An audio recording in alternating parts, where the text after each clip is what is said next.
posesiones que son legalmente nuestras porque Cristo murió, su sangre ha sido derramada, Él ha sellado el nuevo pacto en su sangre y como creyentes somos coherederos con Él y tenemos una herencia. Legalmente es nuestro, pero es adquirirlo lo que a veces se hace un problema para muchos. Los israelitas salieron de esclavitud en Egipto, eran esclavos en Egipto. Es equivalente a ser esclavo al pecado. Dios mandó al libertador, Moisés nos envió un libertador, Jesucristo, y no somos esclavos del pecado.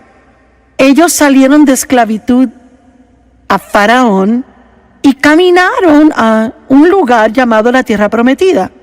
Somos libres de la atadura al pecado y escuchamos sobre las promesas de Dios y aprendemos cómo recibirlas en nuestra vida. Bueno, los israelitas tuvieron que pasar un lugar que se llama el desierto. Era un viaje de 11 días, un vuelo directo, derecho, atravesando el desierto. Pero les tomó 40 largos, miserables, dolorosos años antes de que algunos finalmente entraran. Y la mayoría no entró, ¿saben? De los miles que salieron, casi 1,5 millones, creo que con niños, muy pocos entraron la tierra prometida. Josué, Caleb y algunos de los niños que no tenían la edad de responsabilidad cuando finalmente Dios se hartó con ellos y dijo, no entrarán en la tierra prometida. Y vemos sus historias y movemos la cabeza y pensamos que tonto. Si solo era un viaje de 11 días, ¿cómo les tomó 40 años llegar? Pero debemos despertar y darnos cuenta hoy y realizar que nosotros estamos vagando por la misma montaña una y otra vez mucho tiempo. Mi palabra a usted hoy es que es tiempo de pasar y moverse rápido hacia la tierra prometida. Así que pensaron que sus enemigos eran el problema, que eran los ismaelitas, heveos, jebuseos, cananeos. Todos tenemos nuestros eos. Puede ser el más esposeo, el enojoneo, el vecineo, el enfermadeo, la pobreceo, el malpasadeo. Tenemos los eos y pensamos que son nuestro problema, los sataneos, el diablo. Si esto me dejara aquello. Pero cuando empecé a estudiar muchos años atrás y a buscar en esto, me di cuenta claramente de la Escritura que aprendemos que no eran sus enemigos el problema porque Dios estaba de su lado. Y si Dios por nosotros, ¿quién contra nosotros? No hay nada en este mundo que pueda derrotarnos si Dios está con nosotros. Y Dios estaba de su lado. Él les dijo, si hacen lo que les digo, van a hacer un viaje rápido por el desierto y disfrutar mis promesas. Pero ellos no lo hicieron. No eran los enemigos. No fueron los cananeos, pereceos, los heveos, los enemigos, ni los gigantes de la tierra. Fue su mal pensamiento y sus malas actitudes. Ellos no sabían cómo pensar como Dios quería que pensaran. Y absolutamente usted puede pensar cómo salir de ataduras y a la libertad si piensa como Dios quiere que piense. Es imposible tener victoria y pensar ataduras. Es imposible ser feliz y pensar en tristeza y depresión. Es imposible ser libre del pecado mientras piensa que está atado al pecado. Hay un gran ejemplo de esto en Romanos capítulo 6. En Romanos capítulo 6, verso 2, Pablo dijo, ¿cómo pueden vivir en el pecado si están muertos a él? La Biblia dice que cuando Cristo murió, morimos en él. Que él tomó el pecado, lo llevó a la cruz. Y que estamos muertos al pecado y vivos a la justicia. ¿Sabe lo que significa? Que una parte de usted, lo que nació de nuevo, no quiere nada con el pecado. Está muerto al pecado. Por eso ahora cuando peca le molesta. Antes de nacer de nuevo no le molestaba, no le importaba, le encantaba y disfrutaba. Pero al nacer de nuevo, ahora tiene nuevos problemas porque no puede cómodamente pecar. Le hace miserable.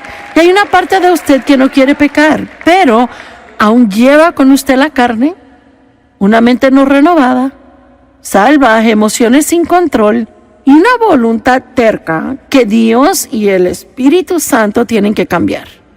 Ese en la actualidad es el desierto. Nuestra alma, hasta que es renovada por la palabra, es nuestro desierto. Tenemos que aprender a dejar que Dios, que está en el Espíritu, invadir nuestra alma. Él no quiere vivir en este lugarcito del Espíritu, quiere en tu mente, emociones, voluntad, finanzas, relaciones, en tu entretenimiento y finalmente ser visible como una brillante y fuerte luz para que el mundo diga, esa persona tiene algo que yo quiero. Vamos, glorifique a Dios.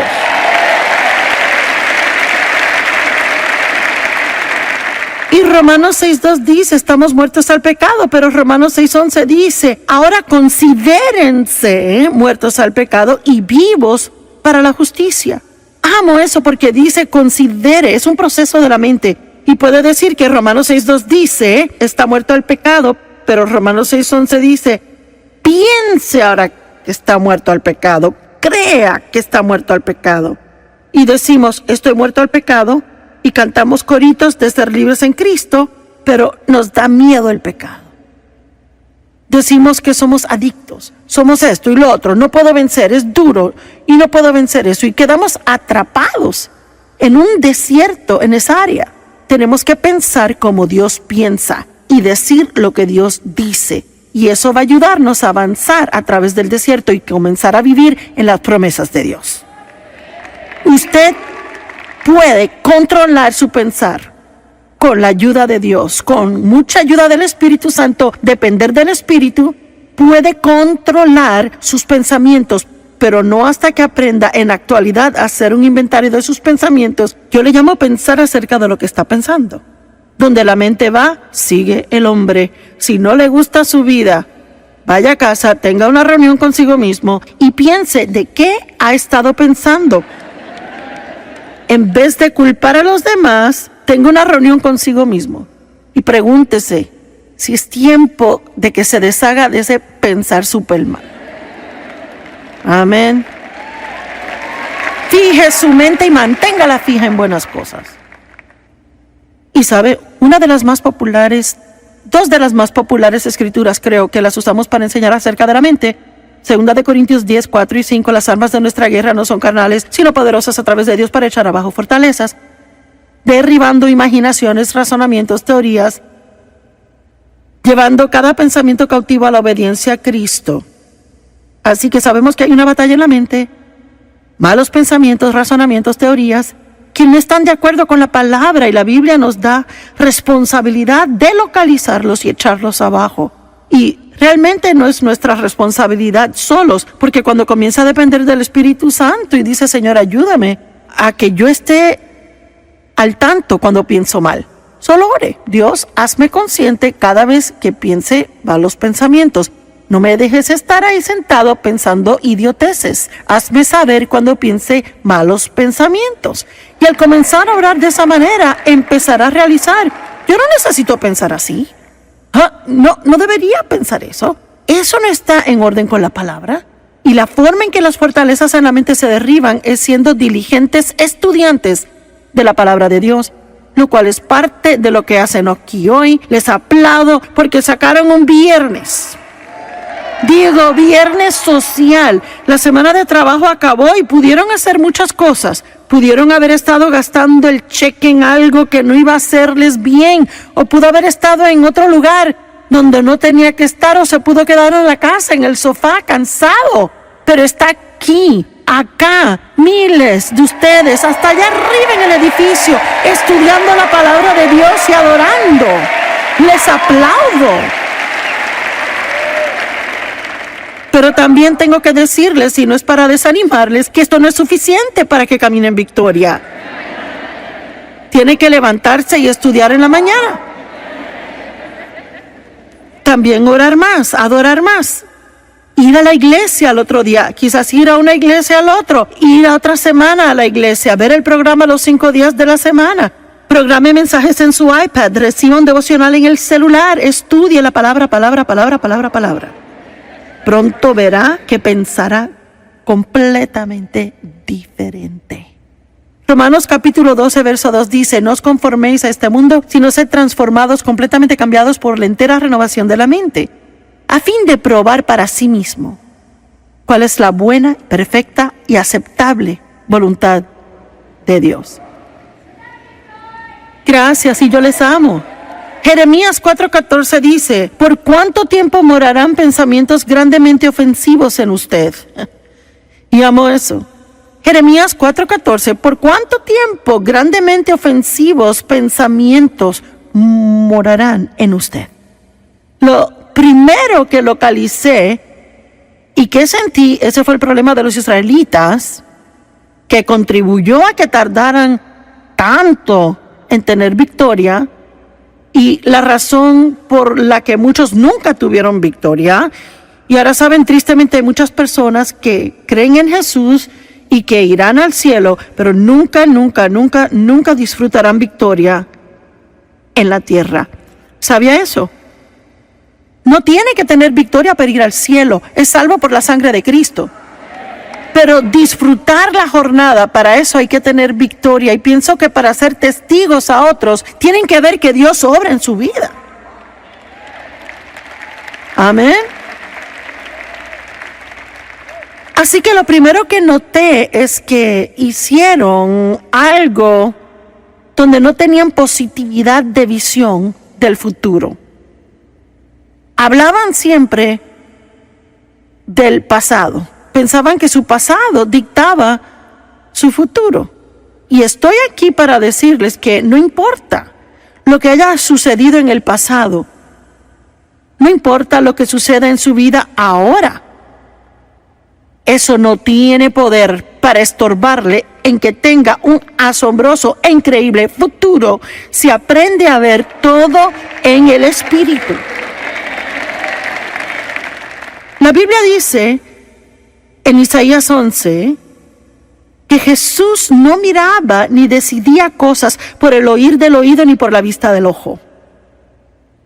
Él veía con ojos espirituales y oía con oídos espirituales. Y todos tenemos oídos en la cabeza y ojos en la cabeza, pero también los tenemos espiritualmente.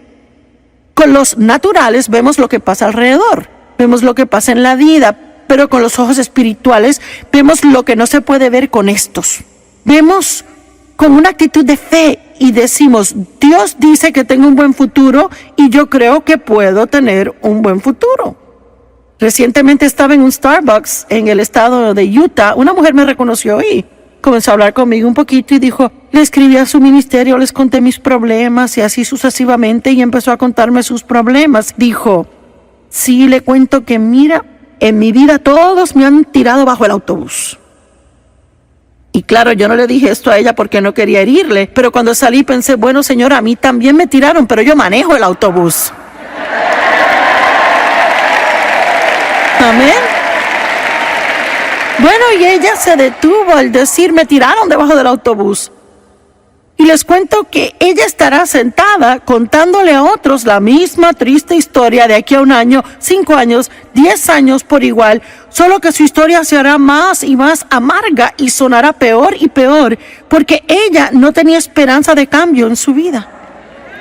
Y traté de decirle un poco a ella: mira, Dios puede cambiar cosas, confía en Dios, créele a Dios. Todo lo que salía era una excusa o un caso especial, porque el caso de ella era especial, no era como cualquier otro caso, no había nadie que había tenido algo tan malo. A ella la tiraron bajo el autobús y las 4 ruedas las tenía arriba y ella no tenía intención de salirse de ahí. Bueno, yo decidí manejar el autobús. Y usted puede hacer lo mismo.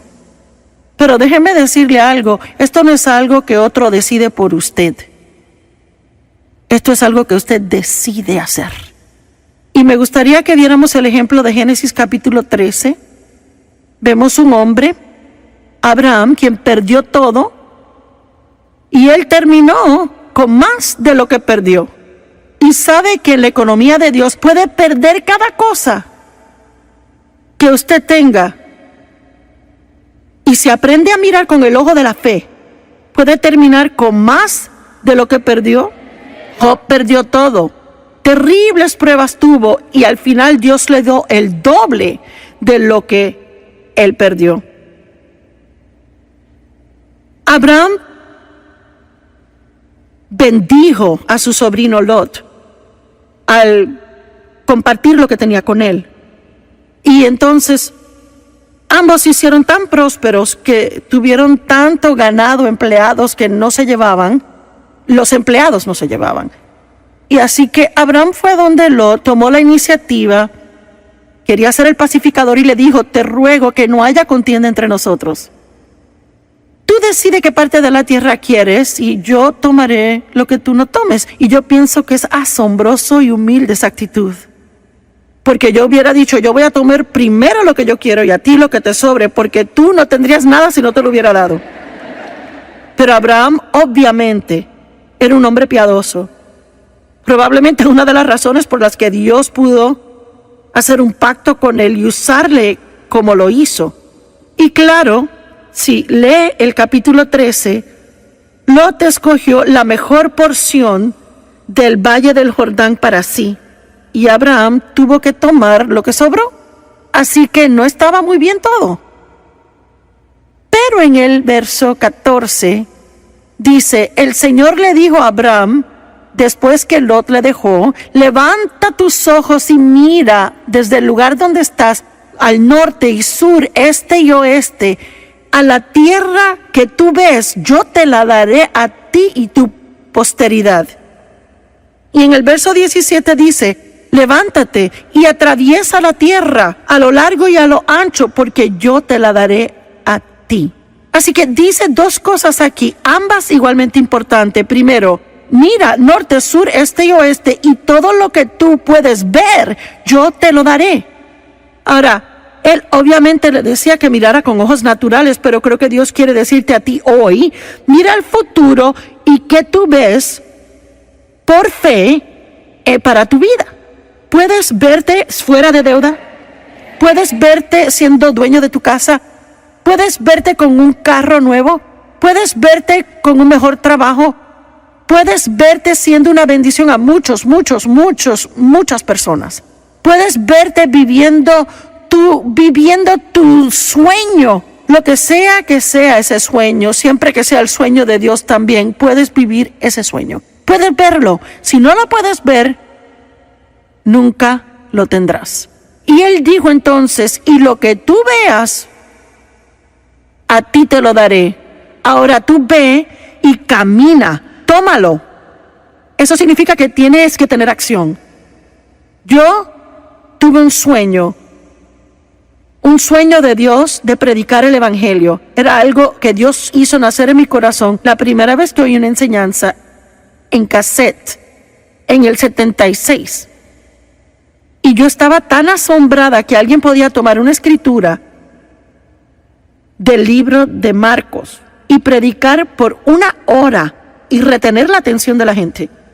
Y un deseo ardiente entró en mí de predicar el evangelio por el mundo, lo cual era ridículo considerando donde yo estaba, así que era de Dios. Porque digamos que yo era la última candidata para hacer esto. Así que Dios pondrá las cosas en tu corazón que no tienen sentido en tu mente. Por eso no puede vivir sin una mente renovada. Tiene que vivir en el Espíritu. Dios le mostrará cosas que son posibilidades para usted. Pero cuando lee la palabra, tiene que tomarla para usted, no como para un grupo especial de gente especial. Si cada promesa en la palabra es para usted, todas son para usted. Dios quiere ver.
decirle, Dios quiere promoverle, Dios quiere levantarle, Dios quiere usarle, Dios quiere sanarle. Amén. Pero tiene que verlo. Y no puede esperar a verlo con estos ojos antes de creerlo. Tiene que verlo con ojos espirituales y eventualmente lo verá con estos. Yo vivo en Missouri, el estado llamado Enséñame. Bueno, en la economía de Dios tiene que creer primero, verlo con el ojo de la fe y eventualmente lo verá en el espíritu. Pero también, aunque por fe yo reclamo lo que creo que Dios ha hablado sobre mí, me ha dado, yo reclamo las promesas como mías, aún tengo que ir y poseer esa tierra.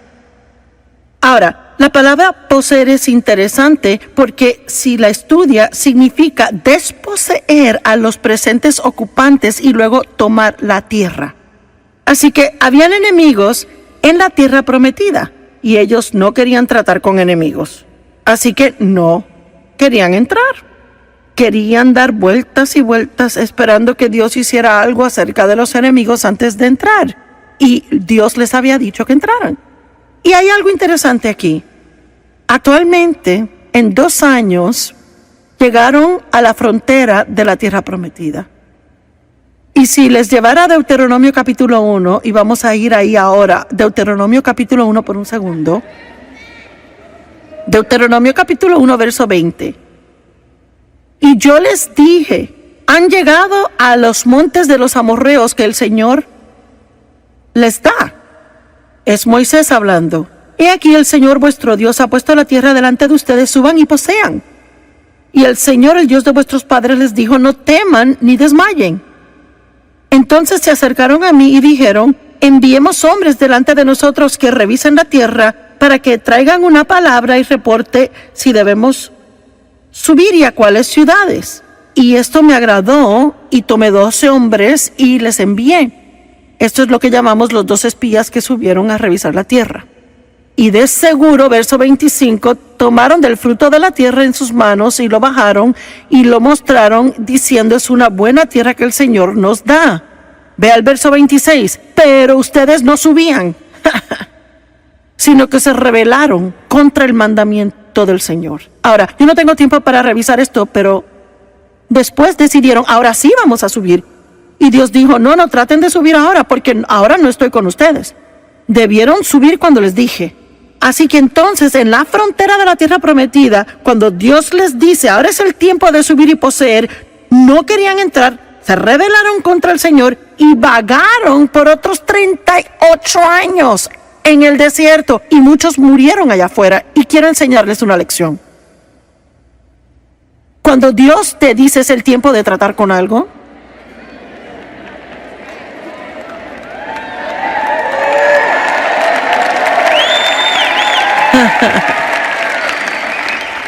cuando Dios dice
es tiempo de tratar con algo, entonces hay una unción en eso para tratar con ello ahí.